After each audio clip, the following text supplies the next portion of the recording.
किसान भाइयों, राम राम, जय जोहार। आज मैं किसानों की सहभागिता गिरदावरी विषय पर चर्चा करने वाला हूं। किसान भाइयों, गिरदावरी क्यों करनी चाहिए, कब होनी चाहिए और किस लिए करानी चाहिए, यह एक बहुत बड़ा मुद्दा है। भारत सरकार के द्वारा, छत्तीसगढ़ शासन के द्वारा गिरदावरी वर्ष में 2 बार कराई जाती है। खरीफ सीजन के फसलों के लिए 1 अगस्त से 30 सितंबर तक गिरदावरी का कार्य करवाया जाता है। यह कार्य राजस्व विभाग के द्वारा संपूर्ण की जाती है, जिसमें कृषि विभाग के अधिकारी, पंचायत विभाग सम्मिलित होते हैं और सबसे बड़े सहभागिता आप किसानों की होती है। गिरदावरी रबी सीजन के लिए की जाती है। दिसंबर और जनवरी 2 माह में सब कंप्लीट की जाती है, पूर्ण की जाती है। गिरदावरी क्यों होनी चाहिए, गिरदावरी किसे कहते हैं? सबसे पहले मैं आपको बताना चाहूँगा किसान भाइयों, आपके खसरा नंबर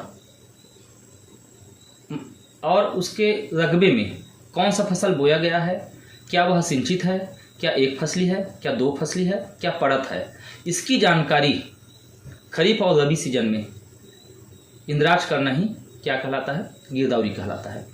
आपको पुनः बताना चाहूँगा, आपके खसरा नंबर मान लो 2/3 है, उसमें धान रोपा लिखा है और वह पिछला वर्ष असिंचित था, असिंचित रोपा किया गया था, लेकिन वर्तमान वर्ष में उसमें आप नलकूप खनन करवा चुके हैं, तो इस वर्ष आप उसमें नलकूप लिखवाएंगे और धान सिंचित रोपा लिखवाएंगे। इस प्रकार से उस खसरा में, उक्त रकबा में कौन सा फसल, कौन सा किस्म बुआई हुआ है, इसकी जानकारी ही इंद्राज करवाना ही गिरदावरी कहलाता है। किसान भाइयों, गिरदावरी में हमें सहभागिता क्यों लेनी चाहिए, इस विषय पर मैं आपको बताना चाहूँगा कि गिरदावरी कराने से कौन कौन से हमको लाभ मिलते हैं और उसके लिए हमको इसमें सहभागिता देनी चाहिए। शासन के द्वारा गिरदावरी का कार्य करवाया जाता है, जिसमें किसानों के साथ में राजस्व विभाग, कृषि विभाग, पंचायत विभाग, सभी विभागों के जो सम्मिलित विभाग हैं उनके कर्मचारियों के साथ में खेतों का खसरावार भ्रमण किया जाता है और उस खसरा में जो फसल चढ़ी रहती है, जब बोया जाता है, उसको 5 साल खसरा में इंद्राज करवाया जाता है।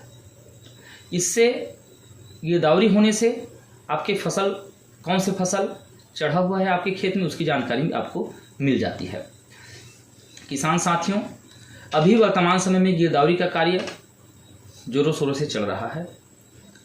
मैं आपसे निवेदन करूंगा कि आप यदि इस प्रकार के कार्य नहीं करवाए होंगे या सम्मिलित नहीं हुए होंगे, तो आप तत्काल अपने क्षेत्रीय राजस्व विभाग के पटवारी या फिर अपने कृषि विस्तार अधिकारी से मिल करके गिरदावरी के कार्य में सहभागिता देवें और अपने खेतों में खसरा नंबर में इंद्राज करवाएं। जैसे कि आप देख पा रहे होंगे कि हल्का पटवारी के द्वारा खसरा नंबर 2/3 में चढ़ाया गया है, 3 में चढ़ा गया है, 4 में, 5 में, वीडियो के माध्यम से आप देख पा रहे होंगे।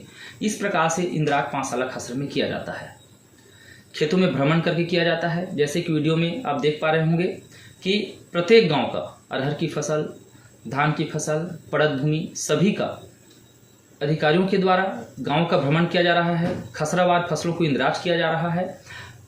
विभिन्न प्रकार की फसल, जैसे कि आप देख रहे हैं, अरहर है, धान है, पड़त भूमि है, इन सभी का अलग अलग इंद्राज किया जा रहा है। इस प्रकार से गिरदावरी का कार्य पूर्ण किया जाता है। इसमें अगर किसी कारणवश आप सहभागिता नहीं दे पाते हैं या अपने फसल को इंद्राज नहीं करा पाते हैं, उस स्थिति में आपको 15 दिवस समय रहता है, आप त्रुटि सुधार करवा सकते हैं। इसके बाद किसान साथियों, गिरदावरी का कार्य पूर्ण होने के बाद सूची चस्पा प्रत्येक ग्राम पंचायतों में की जाती है, जिसमें भी आप अपने खसरा नंबर में कौन सा फसल चढ़ा है, क्या वह सिंचित है, क्या पड़त है, क्या आबादी है, इसकी भी आप जानकारी देख सकते हैं। गिरदावरी कराने से क्या क्या फ़ायदा, लाभ हमें मिलता है? किसान साथियों, गिरदावरी कराने से पहला लाभ यह होता है, जो मुख्य लाभ है, कि हमारे खेत में खसरावार सही बोए गए फसलों का इंद्राज हो जाता है। दूसरा लाभ यह होता है कि जींसवार, किस्मवार फसलों का इंद्राज हो जाता है। तीसरा फायदा यह होता है कि उस गांव में कौन कौन से फसल बोए गए हैं, इस प्रकार से फसल विविधता का जानकारी हमको मिलता है। चौथा लाभ यह हो जाता है कि जब हम कोई बैंक से, प्राइवेट बैंक से लोन लेने जाते हैं तो और हमारा खेत सिंचित है तो वहाँ से लोन लेते समय हमको लोन की पात्रता, लोन की राशि ज़्यादा मिलती है। किसान भाइयों, छत्तीसगढ़ शासन के द्वारा आदिम जाति सेवा सहकारी समितियों, लैम्स जिसको बोलते हैं, पैक्स सभी बोलते हैं, जिसके माध्यम से धान खरीदी की जा रही है, वहाँ पर यह मुख्य भूमिका निभाती है। यदि हमारे खसरा मन पे धान बोया गया है खेत में और त्रुटिवश धान नहीं चढ़ा है तो हमारे उस रकबा में हम धान बेचने से वंचित हो सकते हैं, क्योंकि वह रकबा आपके धान खरीदी पोर्टल में दिखाई नहीं देगा। अगला लाभ यह होता है कि गिरदावरी से उस क्षेत्र में कौन कौन से फसल बोए गए हैं इसकी जानकारी शासन प्रशासन को मिलती है और उसके आधार पर ही कई विभागों के द्वारा कार्य योजना तैयार की जाती है। इस प्रकार से गिरदावरी के बहुत फायदे हैं।